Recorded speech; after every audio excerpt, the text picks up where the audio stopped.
Hey everybody, welcome to episode 7, the final episode in this series. Today we will wrap up by discussing the role and expectations of Rangers in speedruns. So the Ranger is a mid-tier DPS class with substantial team offensive buffs. It fulfills a similar role to the Warrior in speedrun groups, and is essential for absolute maximization of team DPS. The unfortunate thing for the Ranger is that team DPS is only a small portion of what makes up a good speedrun, and other factors like projectile reflex, might stacking, and stealth are also extremely important. So Rangers are often afterthoughts, even if they are a net gain for your party on DPS. But that said, not every run is a record trying to set a speedrun record, and in many cases a Ranger will make your runs faster overall. So what should a Ranger be doing, and what do people expect a good Ranger to do in speedruns? Let's get into it. Probably the most important thing people expect of a Ranger is the ability to manage your pet. Level 1 of this is ensuring that your pet isn't a nuisance to the party. How many times have you been in a group and said, "Oh my god, your pet got us all killed"? Probably more times than you are happy to have had happen.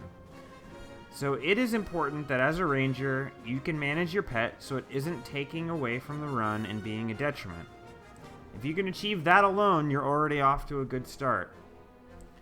Level 2 is bringing the right pet for the right fight. If you're doing a trash fight, you definitely want to make sure that you bring a Drake. Their Drakes have AoE attacks, and they can cleave trash mobs. Do you need maximum single target DPS? Make sure that you have your cat. Is your team short on Fury? Make sure that you have a red Moa. And then level 3 of pet management is actually being good enough at pet micro so that your pet becomes a part of your optimal DPS rotation, and your pet stops being something that is just there and actually becomes a net benefit to your team. And a good example of that would be using a pet to pull a boss while everyone is stacking might at an LOS spot, so that the boss is on its way right as you're hitting 25 might, and you're not losing any time. Okay, so the next major expectation after pet management is knowing how to melee bosses with the sword. Simply put, using Greatsword is a 17% DPS loss.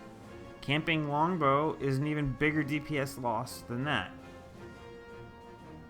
You're a Ranger, you need to equip a sword, learn how to dodge with it, learn the timing of the built-in evasions, and get practice with it. It's unlike any other class's weapon, but surviving in melee with a sword is a learnable skill.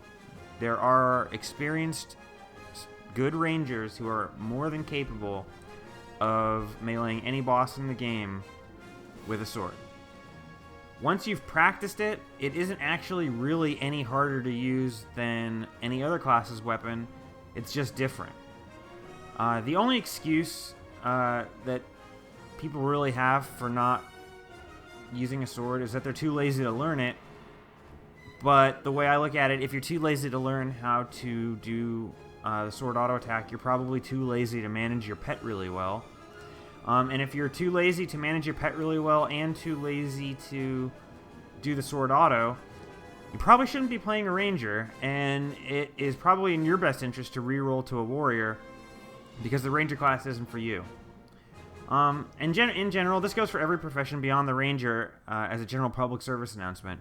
If you're too lazy to learn your class the way that it should be played and take advantage of its strengths and overcome its weaknesses, you should find a class that fits the playstyle you're looking to have, and the faster you do that, the better off you'll be, and the better off the people that group with you will be.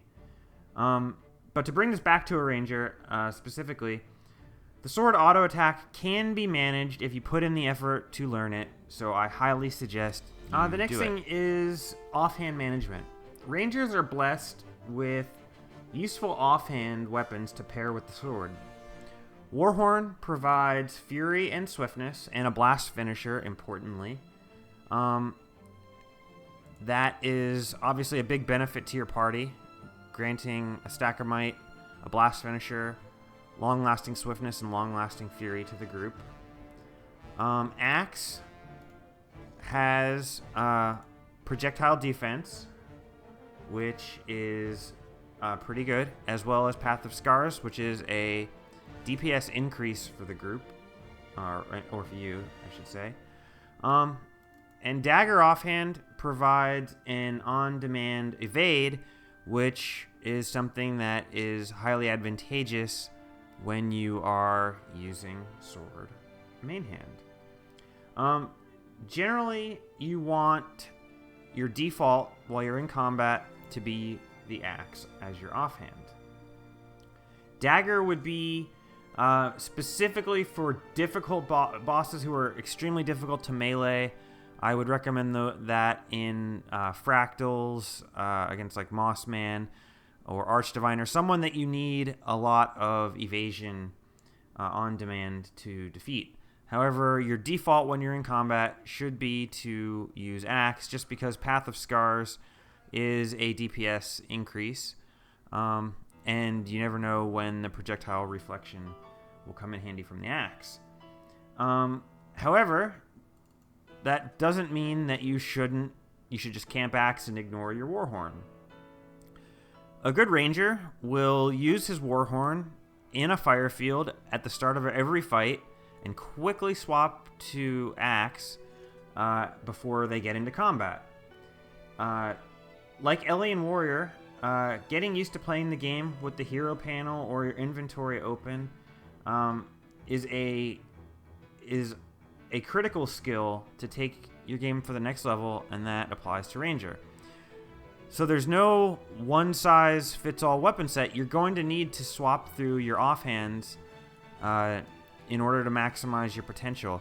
And the best way to deal with that is to play with either your hero panel open or your inventory resized off in the corner to where you can quickly equip as needed. So besides offhands, there's other interesting things that are true for the Ranger as well. The Greatsword isn't the best thing to ever have in combat, but it does have a long leap that will make you travel very far quickly, which is essential in trash runs. When you're on a trash run and you know you're not going to be fighting anything, there's no reason to have your longbow equipped for that run. You should always switch to Greatsword, take advantage of swoop, as well as the block from counterattack. These things will make trash runs significantly easier. Ranger doesn't have as much to micro when it comes to weapons as some other professions. These are relatively simple swaps, but the fact that it's simple makes it even more important that you do it, because there's less excuse to fail when you have a simpler task to do. Granted, Rangers are also supposed to be microing their pets and practicing control of their auto attack, so there is a skill cap to it. However, knowing which weapon you should be using at any given time is definitely something that should be done regardless. And the final thing is, a good Ranger is expected to know how to place his Frost Spirit so that it doesn't die. Sometimes it's inevitable that a Frost Spirit that you place is going to die, and there's nowhere you can place it where that is avoidable. Sometimes it's inevitable, like I said, but with intelligent placement, you can usually extend its life meaningfully. A lot of this comes down to knowing each boss fight and knowing where his attacks will hit and where they won't. A lot of it comes down to simply being aware of the room you're in and making a smart choice based on terrain. The one thing you shouldn't do is drop the Frost Spirit right in the middle of the party where everyone is stacked and where you're going to be fighting the boss. You might as well not even bring it in that case, in which case you might as well not even be playing the ranger in the dungeon. And the last bit of this is that you should know that Frost Spirit's on a very long cooldown, and it might not be up for every fight if you just drop it willy-nilly. So you have to have experience in the dungeons knowing which fight is going to be good for Frost Spirit. You don't want to use it for a somewhat meaningless fight and then not have it available for the next fight afterwards that would be a bit more challenging. You'd want the Frost Spirit for the harder fight. So it's up to the ranger to have knowledge of the encounter and to know where and when to drop his Frost Spirit. Not only to keep the Frost Spirit alive, but to make sure that the Frost Spirit's there for the important fights. So that's it for the Ranger video. If anyone has any questions or any pro Ranger players want to share any tips I failed to mention, please hit up the comments. In closing, I want to thank everybody for watching this series, and I hope you guys enjoyed it, and I hope it encouraged people to go out and try new classes or step up their current game to the next level for the classes that they do play. I appreciate, again, you guys tuning in, and keep watching. Have a great day.